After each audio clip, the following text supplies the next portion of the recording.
Today we've got the Mustang versus the Camaro, the resurgence of the modern muscle car. Now, I know some of you are saying these are pony cars, and while technically you're right, these are the closest things we have to muscle cars in the modern era, and in the world of the Prius and the... What? It's with the boots and the ponytail. I am from Texas. I can get back in touch with my roots for these cars. You're an idiot. You know, the Mustang never really went away. It's been around in various iterations. With no competition. It's just been hanging out since the 60s. In the last decade or so, nobody's been around with it. You're right. Well, now the competition is back. This is the showdown we've been waiting for. Well, and you know, I'm hoping that these can actually go around corners and not fall over. I mean, we're going to take it on straights and in corners. Maybe it'll do more than just drag from the lights. You gonna drag in those boots? I am not, but I do have a trucker hat for you. Oh, good. This is the Ford Mustang GT. Really the same car as was introduced in 2005, but it's been freshened for the 2010 model year. And there are a lot of things about this car that suggest it shouldn't be much fun to drive. A live rear axle to start off with. And after that, it's down on the Camaro by more than 100 horsepower. But it does weigh 450 pounds less than the Camaro, and that's significant. You really can't drive a spec sheet. You've got to drive the car for yourself. It's drawn upon its history and its heritage. This is a great machine. I must say that the 2010 Mustang is a fantastic refining of the Mustang formula. Royal Purple is the performance oil that outperforms. More power and torque, reduced wear, better economy, longer oil life. It's so good that 25 out of 28 of America's top high-performance engine builders relied on it at this year's Engine Masters Challenge. Why? Royal Purple delivers real-world performance. Royal Purple, the performance oil that outperforms.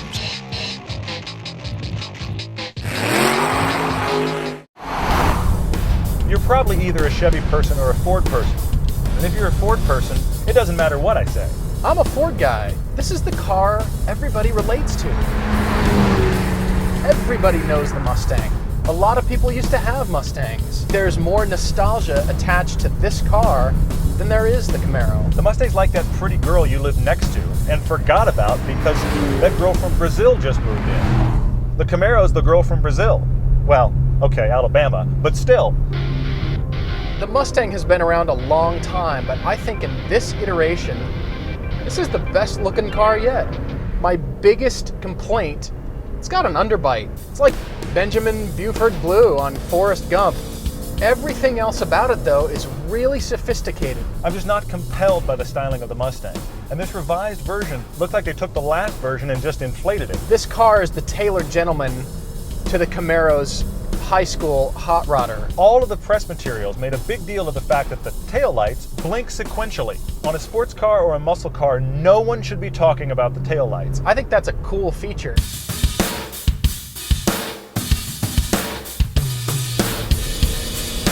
Now the windows are not quite as narrow as the Camaro's, which means I can see. Especially with this all-glass roof, you're practically sitting in a lighthouse. But unlike the Camaro, the Ford Mustang's interior doesn't feel purpose-built for this car. Really well laid out, and it's going to age beautifully. It's built well, the materials are honest. The only thing is, I could use a lot less of this chrome.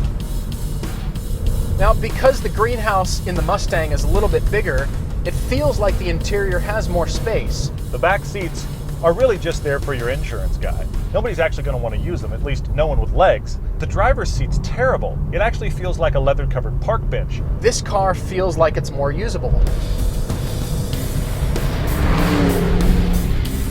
The Mustang has more body roll than the Camaro. It'd be disconcerting if the steering wasn't so sharp.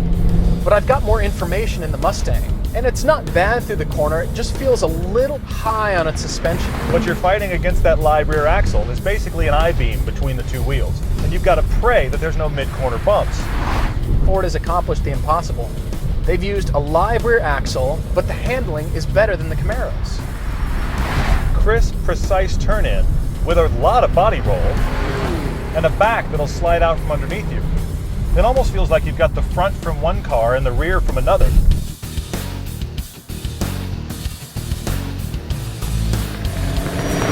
There is no doubt about the power of this car.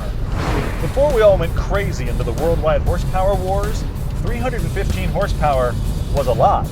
Just because this car has 100 horsepower less than the Camaro, that doesn't mean it's slow. I'm amazed at how willing this engine is, and it sounds fantastic.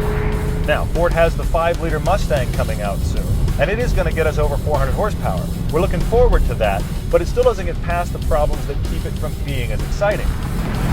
The Ford Mustang is becoming very close to a world-class car. If they change that live rear axle, they could get there.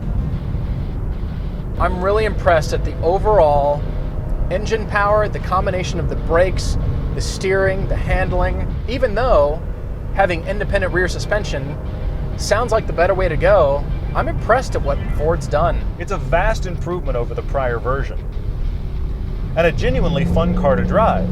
But I don't find myself cackling with laughter like I do in the Camaro.